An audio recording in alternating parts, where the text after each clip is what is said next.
Elk eigen bedrijf start als een droom. Maar eentje beginnen kan best overweldigend zijn. Je bent tegelijk ontwerper, marketeer en logistiek manager. Gelukkig is er Shopify. Het platform achter miljoenen wereldwijde bedrijven. Door de kant-en-klare templates en AI-tools van Shopify heb je geen stress over design. En bouw je makkelijk een prachtige webshop. Klaar om te verkopen? Dan ben je klaar voor Shopify. Maak van je ondernemersdroom en start vandaag nog voor €1 per maand op shopify.nl. Welkom bij Extra, de wekelijkse podcast van het Belang van Limburg met Tom Verstappen. Als het van de Italianen in Sardinië en de Duitsers in Saxe afhangt, komt de Einstein-telescoop niet op 1, maar op 2 locaties. Daarvoor willen zij samenwerken. Volgens recent onderzoek is er een beter ontwerp dan het oorspronkelijke driehoeksmodel, het zogenaamde 2L-model. De Belgisch-Nederlandse kandidatuur lijkt daardoor steeds meer buitenspel gezet te worden.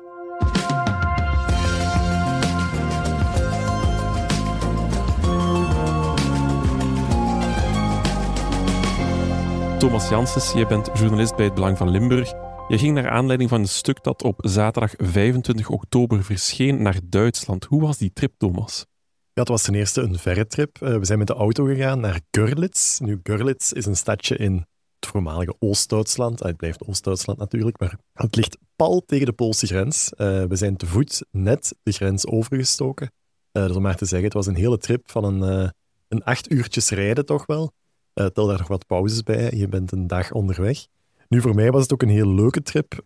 Ik heb zelf 5 jaar Duits gestudeerd, taal en letterkunde Duits-Nederlands. Maar de laatste jaren is dat Duits toch wel wat op de achtergrond geraakt. Dus ik was heel blij dat ik dat nog eens mocht bovenhalen. Ja, kan ik geloven. Ik ga ook eerlijk bekennen, ik heb een klein beetje Duits bloed in mij. Dus ik ga mijn best doen om de Duitse uitspraken zo goed mogelijk te doen. Nu, je was natuurlijk niet zomaar daar. Je had een afspraak met een zekere Gunther Hasinger. En hij is stichtend directeur van het DZA, of ook wel Deutsches Zentrum für Astrophysiek. Hoe was dat gesprek, Thomas? Ja, dat was een heel aangenaam gesprek. Nu, je moet weten, Hasinger is niet de eerste de beste. Die man is nog directeur geweest van het ESA, het European Space Agency, tot een paar jaar geleden. Dus dat is toch wel een prominente figuur in de wereld van de astrofysica. Nu, dat Deutsches Zentrum für Astrophysiek, dat was gelegen pal in het midden van het centrum. Dat hadden we niet echt verwacht op voorhand. We hadden het natuurlijk opgezocht, maar echt pal in het midden van het centrum, boven een postkantoor. Maar het is zo, dat centrum gaat daar niet blijven. Er wordt gewerkt aan een heel nieuw centrum. Dat is een heel prestigieus project. Op de Koolbaum-site, een voormalige site waar een ziekenhuis gevestigd was, een psychiatrisch ziekenhuis. Op dit moment werken daar 100 mensen in dat centrum, boven dat postkantoor dan. Maar op termijn gaan dat 1000 mensen worden.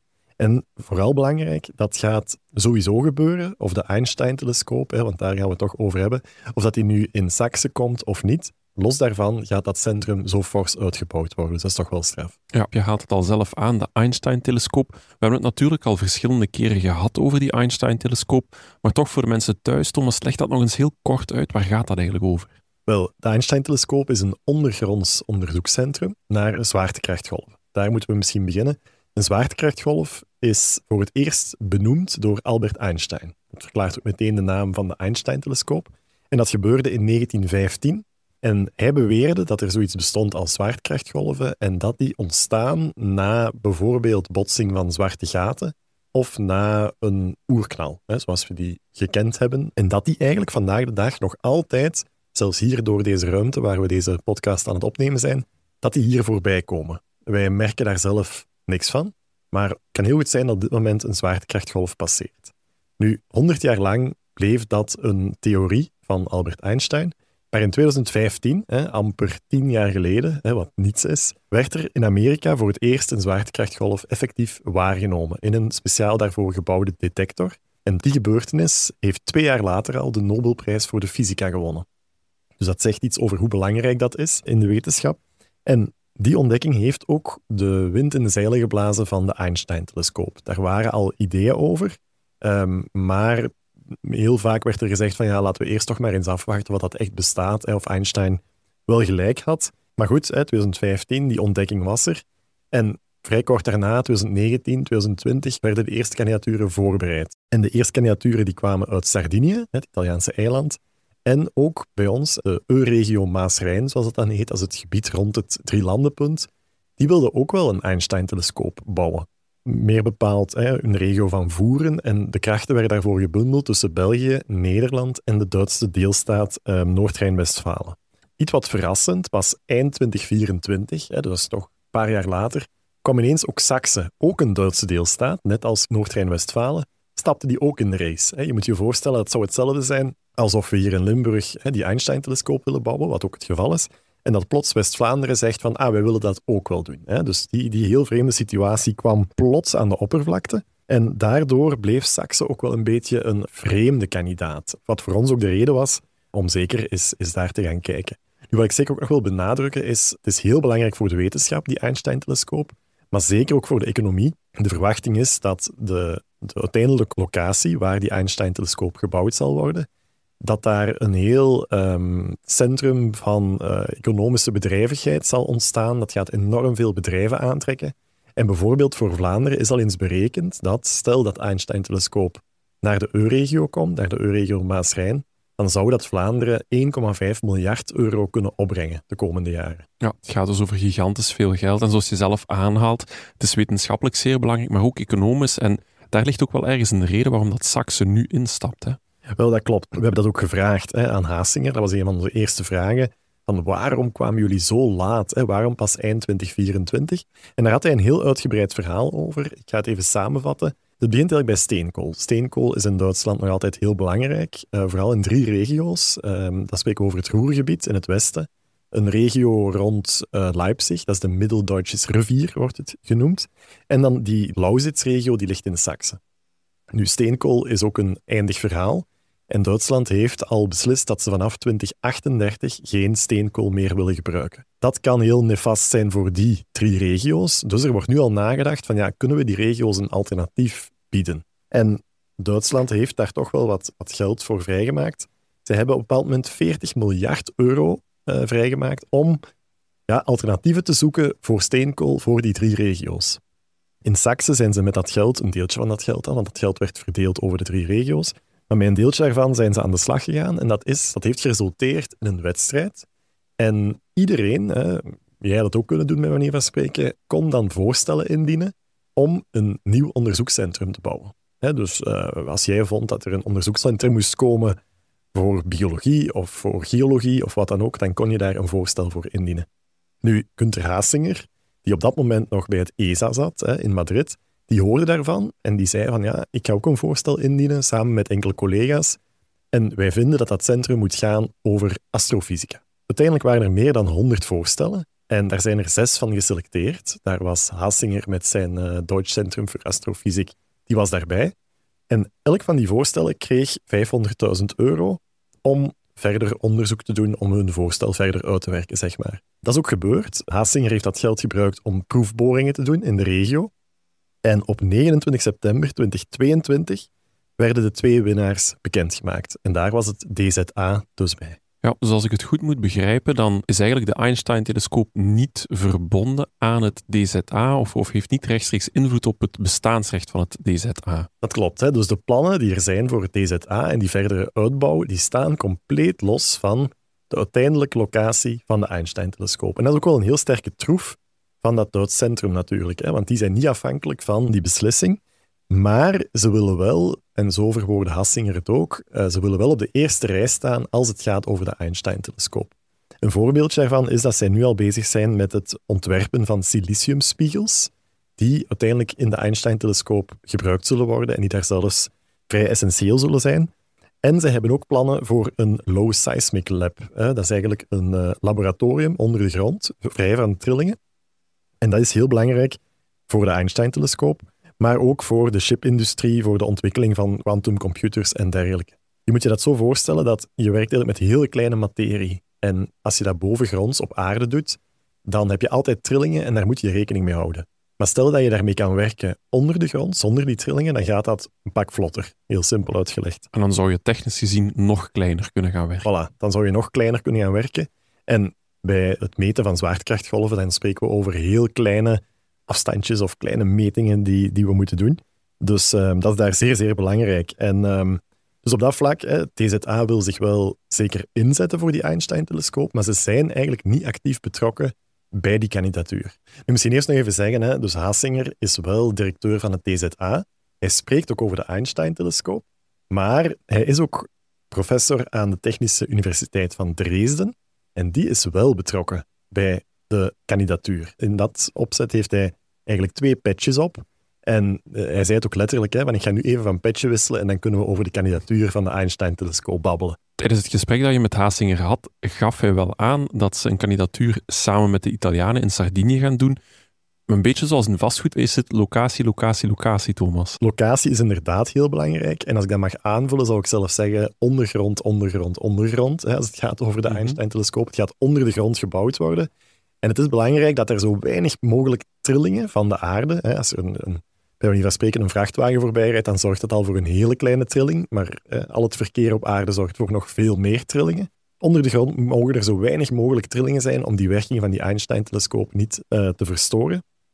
En in de Lausitz-regio, in Saxe dus, daar hebben ze een heel groot granietblok. Dat gebeurt op nog locaties, alleen is dat heel intact gebleven, waardoor je daar een blok hebt van 20 kilometer lang en 10 kilometer diep.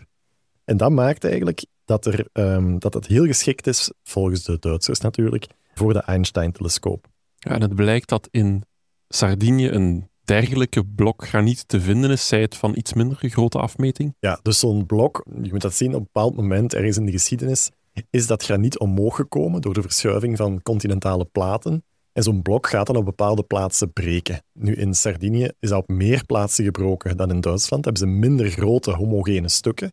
Maar ook daar zit je met een granietondergrond, die weliswaar dus wat kleiner is. Als de Einstein-telescoop daar komt, zal die ook door andere gesteenten gaan, terwijl het in Saxe volledig door dat graniet kan gaan. Ja, en hier in de voerstreek hebben we dat niet, als ik het goed begrijp. Nee, daar hebben we een ander soort ondergrond. Daar zitten we eerder met een zachte bovenlaag en een heel harde ondergrond.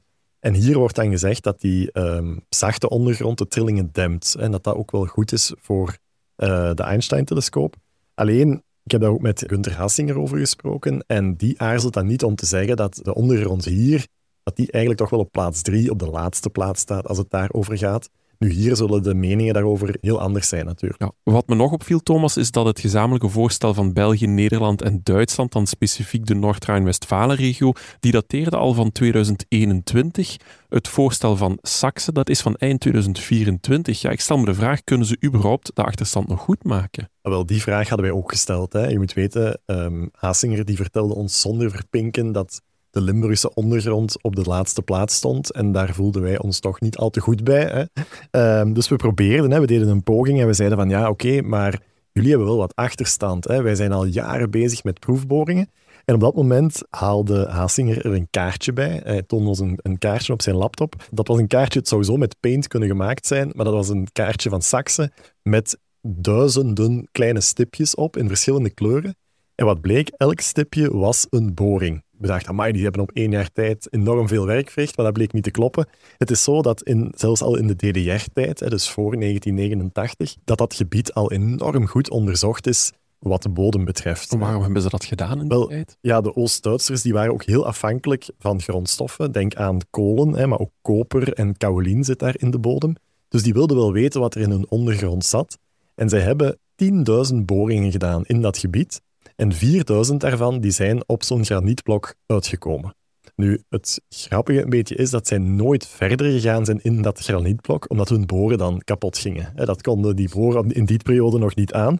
Maar dat maakt wel dat ze nu perfect weten waar dat granietblok zich bevindt. En dat zij ook nu wel verder kunnen boren. En dat eigenlijk al een heel groot deel van het werk gedaan is.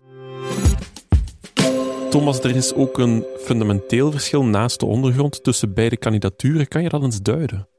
Ja, het is zo dat wij hier bij ons in Limburg, zeg maar, dat wij gaan voor een driehoeksmodel. En dat is eigenlijk het oudste model. De plannen voor de Einstein-telescoop die zijn al zo'n 15 jaar oud ondertussen. En die gingen van het begin al uit van een ondergrondse driehoek. Nu, eigenlijk ook vrij plots, in 2023, kwam daar een alternatieve studie. En die zei van ja, zo'n driehoek heeft toch ook wel wat nadelen. Je kan daar eigenlijk beter uiteentrekken, zeg maar, in 2 L-vormige detectoren. En die 2 L-vormige detectoren die mogen niet zomaar naast elkaar geplaatst worden. Daar moet je voldoende afstand, en dan spreken we over honderden kilometers, tussen laten.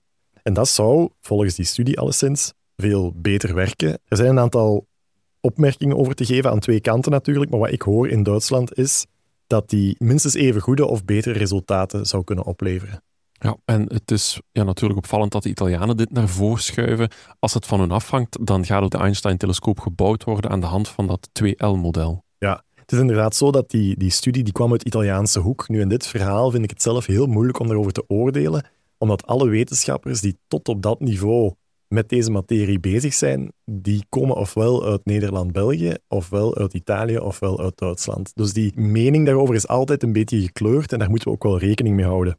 Maar het is inderdaad zo dat de Italianen, daar zijn we ook geweest in februari trouwens, dat daar ook heel fel geneigd werd naar dat 2L-model. En onlangs nog, op 30 september, amper enkele weken geleden, was er een beetje een vreemde column van Giorgio Parisi in Tagesspiegel, een Duitse krant. Maar Giorgio Parisi is een Italiaanse wetenschapper en dat is niet de minste. Die heeft al de Nobelprijs voor de natuurkunde gewonnen. Dus die weet waar hij over spreekt. En hij is ook de voorzitter van het technisch-wetenschappelijk comité achter de Italiaanse kandidatuur voor de Einstein-telescoop. En in die column pleit hij eigenlijk heel duidelijk voor een Italiaans-Duitse samenwerking tussen Saxe en Sardinië, met dus een 2L-model, waarbij er dus 1 L-detector in Saxe zou gebouwd worden en 1 in Sardinië. En hij zegt daarin dat dat eigenlijk op verschillende vlakken de beste oplossing is. En dus ook dat er op die manier een heel mooi partnerschap ontstaat tussen Italië en Duitsland. We hebben die column ook doorgestuurd naar onze collega-woordvoerders, zeg maar, de woordvoerders van het Italiaanse comité.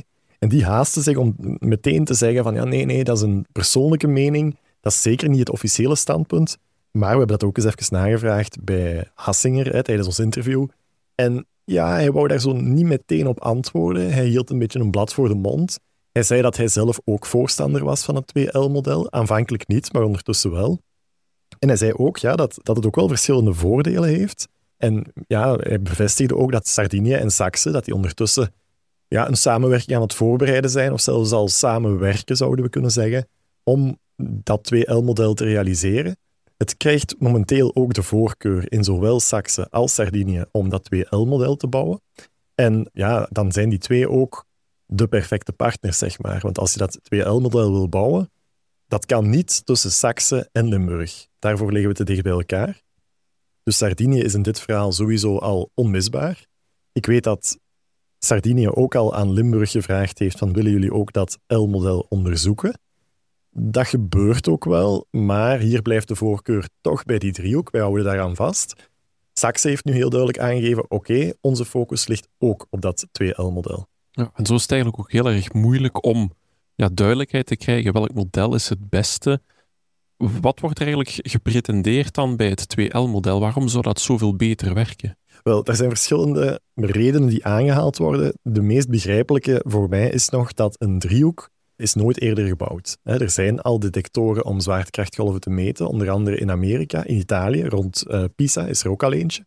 Bovengronds in dit geval, terwijl dat de Einstein-telescoop ondergronds gebouwd zal worden. Maar al die detectoren hebben een L-vorm. Dus een driehoek is eigenlijk nog nooit gerealiseerd, dat is de eerste reden.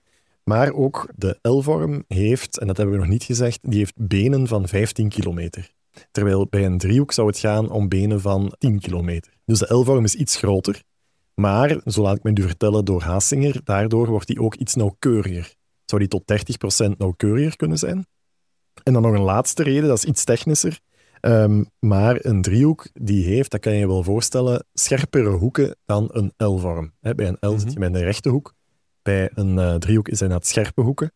Maar bij een driehoek zou er in die hoeken wel meer infrastructuur geplaatst moeten worden. En volgens Hassinger is dat helemaal niet zo duidelijk of dat al die infrastructuur daar wel in past. Dus op dat vlak zit je met een aantal issues voor dat driehoeksmodel. Die ongetwijfeld, als we hier met Belgische of Nederlandse wetenschappers daarover zouden spreken, die zouden ongetwijfeld ook redenen kunnen geven waarom het driehoeksmodel beter is.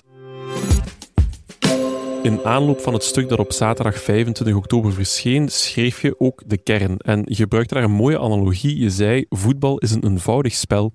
22 spelers lopen 90 minuten lang achter een bal aan en op het einde winnen de Duitsers. Wat moeten we eigenlijk maken van deze dubbele kandidatuur van de Duitsers? Ja, het was een uitspraak van Gary Lineker, de Britse voetballegende, die nog wel eens gebruikt wordt als de Duitsers in de laatste minuut het winnende doelpunt maken. En ik moest daaraan denken, omdat op dit moment liggen de kaarten zo dat eigenlijk Duitsland alle troeven in handen heeft. Ik heb al gezegd, er zijn 2 Duitse deelstaten die kandidaat zijn. Noord-Rijn-Westfalen bij onze kandidatuur en Saksen nu, die dan willen samenwerken met Sardinië. Maar tot op heden heeft eigenlijk de Duitse federale regering nog niet beslist wie van de 2 zij willen steunen. En zij moeten dus een keuze maken. Die gaan ze vroeg of laat moeten maken. De verwachting is dat dat volgend jaar zal gebeuren.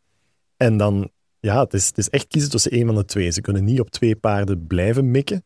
En dat gaat een heel belangrijke keuze zijn en volgens mij zelfs een cruciale keuze. Want stel dat Friedrich Merz in dit geval, de Duitse bondskanselier, stel dat hij beslist om Noord-Rijn-Westfalen en dus de EU-regio Maas-Rijn te steunen, dan zal Saksen vrijwel onmiddellijk zijn kandidatuur stopzetten. Dat heeft Hasinger ons ook gezegd. Zonder federale steun, zonder steun van Duitsland, kunnen zij helemaal geen kandidatuur indienen.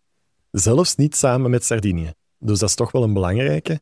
Nu, omgekeerd, stel dat Merz Saksen zou steunen, ja, dan krijg je daar wel een heel sterke alliantie tussen Italië en Duitsland, waar eventueel ook nog Polen en Tsjechië kunnen bij aansluiten. Die liggen daar vlakbij in de buurt. Ja, en dan wil ik wel eens kijken wat de EU-regio Maas-Rijn nog gaat doen. Ja, en dat is natuurlijk hoe dat de beslissing nu zal gaan lopen. Om even in voetbaltermen te blijven, de beslissing rond de steun voor Noord-Rijn-Westfalen of Saksen, die zit ondertussen in blessuretijd. Waarom heeft bondskanselier Friedrich Merz zoveel tijd nodig voor de beslissing te maken? Ja, ik denk dat hij zich wel misschien ergens wel comfortabel voelt in deze situatie. Onlangs deze zomer heeft de Duitse regering wel gezegd dat zij de Einstein-telescoop als een zeer belangrijk nationaal project zien en dat zij dat zeker willen steunen. Alleen kleuren bekennen, ja, dat zat er nog niet in. En ja, als je daarover nadenkt, ik denk dat Merz ook wel met een dilemma zit. Enerzijds heb je Noord-Rijn-Westfalen, dat is zijn geboorteregio, niet onbelangrijk. Dat speelt misschien ergens toch wel mee als je die zo'n mooi onderzoekscentrum kan gunnen. Maar aan de andere kant zit je in het oosten van Duitsland met een bevolking die toch wel wat ontevreden is. Dat zie je ook met de recente verkiezingen in de deelstaat Saksen. Daar won Alternatieven für Deutschland, de extreemrechtse partij, die haalde daar 30%. Net iets minder nog dan de CDU, waartoe ook Friedrich Merz behoort. Maar ja, stel dat je die bevolking een beetje wil paaien, want die bevolking voelt zich al langer niet gehoord, in de eerste plaats door Berlijn, maar zeker door Europa voelen zij zich een beetje tweederangsburgers. Dus het zou wel een heel duidelijk signaal zijn als je zegt van oké, goed, jullie mogen de Einstein-telescoop bouwen of alleszins wij willen dat jullie de Einstein-telescoop krijgen en met alle positieve gevolgen op een economisch vlak die daarbij horen. Ja, en naast de druk die dat hij voelt vanuit eigen land, spelen er ook nog Europese belangen mee in die beslissingen. Zeker en vast. Ik denk dat het nog een getouwtrek gaat worden de komende maanden tot 2027 zou de beslissing moeten vallen. Als Merz kiest voor Saksen, dan schaart Duitsland zich daarachter en dan krijg je een alliantie tussen Duitsland en Italië. Dat betekent Merz en Meloni, toch 2 sterke figuren. Als Polen daar nog bij komt, en dat is echt wel de verwachting, dan komt ook nog eens premier Tusk daarbij, toch ook niet de minste. En ja, aan onze kant zit je met premier Bart de Wever. In Nederland komen er nog verkiezingen aan. Wie daar premier zal worden, zal nog moeten blijken. Maar dat zijn toch iets minder sterke figuren op dat Europese toneel. Hè. Dus dat wordt nog heel interessant. En Thomas, wat is eigenlijk de reactie hier in België daarop? Ik denk dat de geesten ondertussen wel gerijpt zijn in die zin dat iedereen wel beseft dat er een heel groot diplomatiek spel gespeeld moet worden. In augustus, eind augustus, ging Bart de Wever op bezoek bij zijn collega Friedrich Merz. En daar is ook over de Einstein-telescoop gesproken bijvoorbeeld. En dan zitten we toch wel bij de topfiguren in beide landen die daarover praten. Alleen vraag ik me af of dat wel genoeg zal zijn. Deze week was er nog een initiatief van een aantal Limburgse Kamerleden die over de partijgrenzen heen een resolutie hebben goedgekeurd. En die moet leiden tot de erkenning van de Einstein-telescoop als een strategisch project van nationaal belang. En ik denk vooral dat dat echt hoog tijd is. Het spel zal gespeeld worden op het allerhoogste niveau. Er zal aan heel veel mouwen getrokken moeten worden. Ik denk dat we wat Limburgse vlaai moeten opsturen naar Friedrich Merz om hem te paaien. Maar ik vrees dat dat niet genoeg zal zijn. Dus het wordt zeker nog interessant. Ja, en tot slot, Thomas, hoe moet het nu verder? Wat is eigenlijk jouw inschatting? Maakt het Belgische project nog kans überhaupt? Wel, ik denk dat echt alles, maar ook alles afhangt van Duitsland. Dus er wordt nu gezegd van er zal in 2027 beslist worden. En ik hoor ook dat dat via een heel bijzondere stemmingsprocedure gaat gebeuren in een soort groep van landen, waarbij elk land een stem krijgt, of krijgen sommige landen meer stemmen. Dat is zelfs nog niet duidelijk. Alleen denk ik, zo ver gaat het niet komen. Volgens mij op het moment dat Duitsland beslist, dan gaat er maar 1 kandidatuur meer overblijven. En stel dat hij kiest voor Noord-Rijn-Westfalen, dan is het binnen. Dan denk ik dat Saxe ophoudt. Dat is ook gezegd door Hasinger. Italië zou dan nog alleen verder kunnen gaan, maar zij focussen nu al zo lang op dat 2L-model dat zij op zoek moeten naar een tweede partner, die volgens mij niet gevonden gaat worden. Want stel dat onze kandidatuur Duitse steun krijgt, dan zijn er vast en zeker genoeg middelen om die driehoek hier te bouwen. Omgekeerd, stel dat Merz kiest voor Saxe, ja, dan vraag ik me af of wij hier de handdoek al in de ring gooien of nog niet. Daar ben ik dan heel benieuwd naar. Maar ik vrees wel dat dat onze kandidatuur een heel flinke knauw zal kunnen geven. Thomas, ik onthoud dat de komst van de Einstein-telescoop vooral staat of valt met de beslissing van bondskanselier Friedrich Merz. Jij blijft natuurlijk deze zaak voor ons volgen en wil je thuis op de hoogte blijven en het stuk van Thomas lezen, dan kan dat via de HBVL-app. Dit was Extra, de wekelijkse podcast van het Belang van Limburg. Bedankt voor het luisteren. De credits van deze podcast vind je op hbvl.be of in de HBVL Nieuws-app.